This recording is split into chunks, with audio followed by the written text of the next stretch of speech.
కోరుకుంటున్నాం. ములుగు జిల్లాలో ఈ నెల 28 నుంచి 31 వరకు జరగనున్న మేడారం గిరిజన జాతర కోసం అన్ని ఏర్పాట్లు చేశారు. మేడారం వనదేవతలను దర్శించుకున్నారు మాజీ ఎమ్మెల్సీ జ్ఞానేశ్వరరావు ముదిరాజ్. 1 కోటి మందికి పైగా భక్తులు సమ్మక్క సారక్క తల్లులను దర్శించడానికి రాబోతున్నారు. జాతర ప్రాంగణంలో రాతశిలలపై గిరిజన సాంప్రదాయానికి తగ్గట్టుగా సమ్మక్క సారక్క గోవిందరాజు పగిడిద్దరాజు విగ్రహాలను ఏర్పాటు చేసి కళాకారులు చెక్కింపుతో సజీవంగా అలంకరించారు.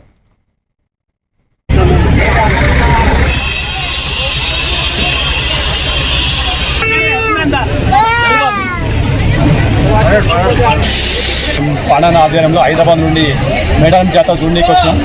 గత మేడారం చూస్తే ఇప్పుడు మేడారం చూస్తే చాలా డిఫరెంట్ ఉంది. గత ప్రభుత్వంకి ఈ ప్రభుత్వం తేడా ఏంటంటే గత ప్రభుత్వంలో ఏ పని చేయకుండా ఎక్కడిదక్కడే పెట్టారు.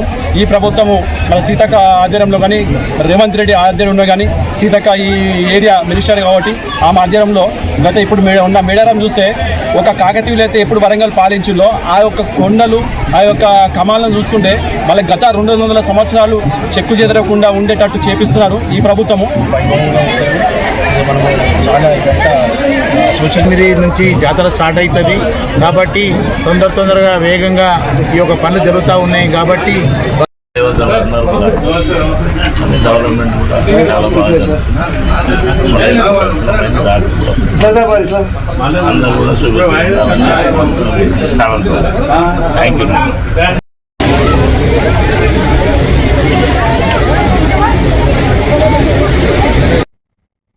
తిరుపతి జిల్లా